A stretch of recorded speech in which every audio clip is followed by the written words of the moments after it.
Hello बच्चों, कैसे हैं आप लोग। तो पिछले क्लास में हम लोग फिजिक्स चैप्टर 1 प्रकाश का परावर्तन हम लोग पढ़ रहे थे और इसके बारे में हम लोग बहुत कुछ जान चुके थे। जैसे प्रकाश क्या है, प्रकाश स्रोत क्या है, प्रदीप्त वस्तु, अप्रदीप्त वस्तु, प्रकाश किरण, किरण पुंज, इसके प्रकार, पारदर्शी, अपारदर्शी, प्रभासी पदार्थ, प्रकाश का परावर्तन, इससे संबंधित महत्वपूर्ण बातें और परावर्तन का नियम जो कि बहुत ही वीवीआई है। यहाँ तक हम लोग पढ़ लिए थे और आज के इस वीडियो में हम लोग इसके आगे का टॉपिक हम लोग पढ़ेंगे। ओके, तो पढ़ाई पर ध्यान दिया जाए। शुरू करते हैं हम लोग। चलिए अब हम लोग देखते हैं समतल दर्पण। बहुत ही आसान शब्दों में समझने का प्रयास करेंगे। बहुत ही आसान चैप्टर है ये। जिस दर्पण का परावर्तक सतह समतल हो, नाम से स्पष्ट है समतल दर्पण, तो परावर्तक सतह समतल होगा, उसे समतल दर्पण कहते हैं। इसे निम्नलिखित चित्र के द्वारा हम दर्शाते हैं। सामने फिगर दिया गया है। इस साइड से समतल दर्पण में पेंट किया हुआ है और ये पोर्शन जो है वो परावर्तक सतह है, जो कि बिल्कुल देखने में समतल लग रहा है। चलिए गोलीय दर्पण देखते हैं। गोलीय दर्पण एग्जाम के लिए भी आई। ऐसे दर्पण जिनका परावर्तक सतह वक्र यानी घुमा हो, या तो उठा हुआ हो या अंदर की ओर धंसा हुआ हो, उसे कहते हैं गोलीय दर्पण। ये दो प्रकार के होते हैं। नंबर 1 उत्तल दर्पण, कॉन्वेक्स मिरर, यह इंग्लिश में इसका नाम है। तो वह गोलीय दर्पण जिसका परावर्तक सतह उठा हो या उभरा हो, उसे उत्तल दर्पण कहते हैं। डायग्राम देख लीजिए। ये हो गया इस तरह से, और ये इसका परावर्तक सतह है, इसे हम बोलेंगे उत्तल दर्पण। नंबर 2 अवतल दर्पण। अवतल मतलब धंसा हुआ, अंदर क्यों धंसा हुआ, तो वह गोलीय दर्पण जिसका परावर्तक सतह अंदर की ओर या धंसा हुआ हो, उसे अवतल दर्पण कहते हैं। एग्जाम के लिए आप लोग इस डायग्राम को बना लीजिएगा। ये अंदर की ओर धंसा हुआ है इस तरह से, तो ये हो गया इसका परावर्तक सतह। ये पीछे से कलई किया हुआ या रजतित किया हुआ। अब एग्जाम के दृष्टिकोण से बहुत ही वीवीआई टॉपिक। गोलीय दर्पण से संबंधित विभिन्न पदों की परिभाषा। नंबर 1 में आता है दर्पण का ध्रुव, इसे इंग्लिश में बोलते हैं पोल। तो गोलीय दर्पण चाहे अवतल हो या उत्तल हो, इसके परावर्तक सतह के मध्य भाग को गोलीय दर्पण का ध्रुव कहते हैं और इसे पी अक्षर के द्वारा निरूपित करते हैं। एग्जाम्पल देख लीजिए।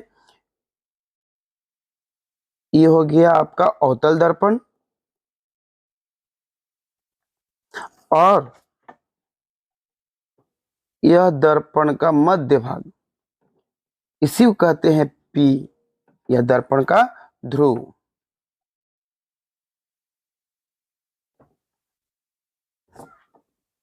नंबर 2 में गोलीय दर्पण का वक्रता केंद्र।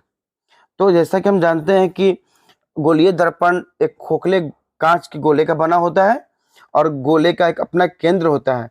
तो जिस खोखले गोले का गोलीय दर्पण बना होता है, उसके केंद्र को हम गोलीय दर्पण का वक्रता केंद्र कहते हैं और इसे सी अक्षर से निरूपित करते हैं।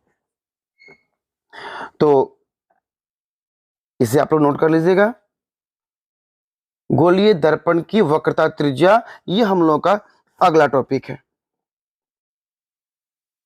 गोलीय दर्पण की वक्रता त्रिज्या, रेडियस ऑफ कर्वेचर। तो ठीक उसी प्रकार गोलीय दर्पण जिस गोले का भाग होता है उस गोले की त्रिज्या को हम गोलीय दर्पण की वक्रता त्रिज्या कहते हैं और इसे आर अक्षर के द्वारा निरूपित करते हैं।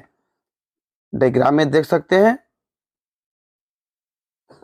कि एक अवतल दर्पण हमने बनाया है इस तरह से, ये इस साइड से कलई किया हुआ है,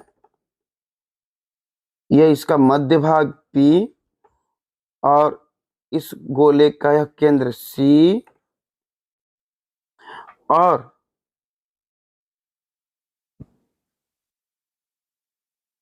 ये दूरी P और C की दूरी त्रिज्या होती है।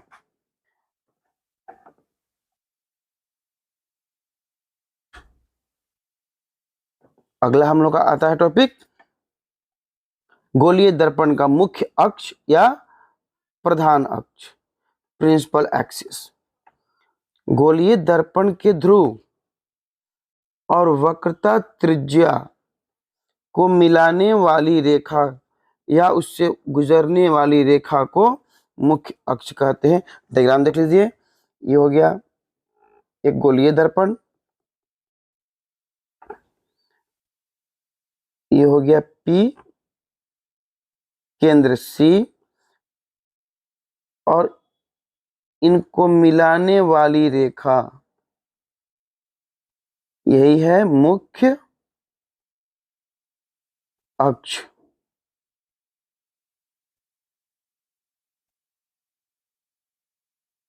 मुख्य अक्ष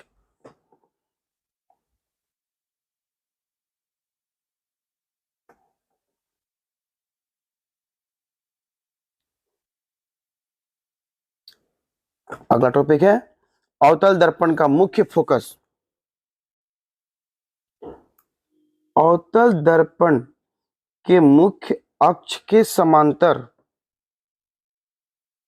आपतित किरणें परावर्तन के बाद मुख्य अक्ष के जिस बिंदु से होकर गुजरती हैं उस बिंदु को अवतल दर्पण का मुख्य फोकस कहते हैं और इसे कैपिटल F लेटर से निरूपित करते हैं। डायग्राम देख लीजिए, ये हो गया अवतल दर्पण, मुख्य अक्ष, दर्पण का मध्य भाग P, केंद्र और ये मुख्य अक्ष के समांतर चलने वाली किरण, मुख्य अक्ष के समांतर चलने वाली किरण। यह किरण जिस बिंदु से होकर गुजरती है उस बिंदु को हम मुख्य फोकस कहते हैं और इसे F के द्वारा निरूपित करते हैं। आगे बढ़ते हैं।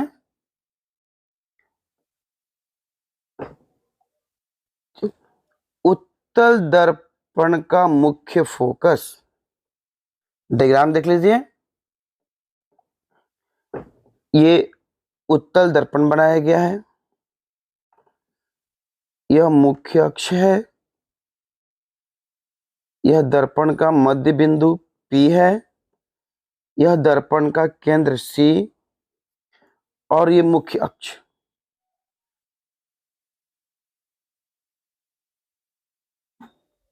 मुख्य अक्ष और इस अक्ष के समांतर चलने वाली प्रकाश किरण, यह परावर्तन के बाद यहां से मुड़ जाती है और यदि हम पीछे इसे डॉट लाइन से मिलाएं तो यह इस बिंदु से आती हुई प्रतीत होती है। आती हुई प्रतीत होना, वास्तव में यह किरण तो यहीं से टकरा कर लौट जाएगी, अंदर नहीं जाएगी, लेकिन इसे हम डॉट लाइन से मिलाते हैं तो यह इस बिंदु से आती हुई प्रतीत होती है। आती हुई प्रतीत होना और इसी को हम बोलेंगे उत्तल दर्पण का मुख्य फोकस।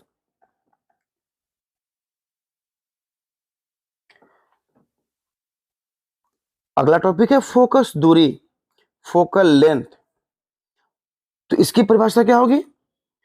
गोलीय दर्पण के ध्रुव और मुख्य फोकस, गोलीय दर्पण कोई भी हो, अवतल या उत्तल, उस दर्पण के ध्रुव P और मुख्य फोकस F के बीच की दूरी को मुख्य दूरी को फोकस दूरी कहते हैं और इसे छोटकी f के द्वारा निरूपित करते हैं।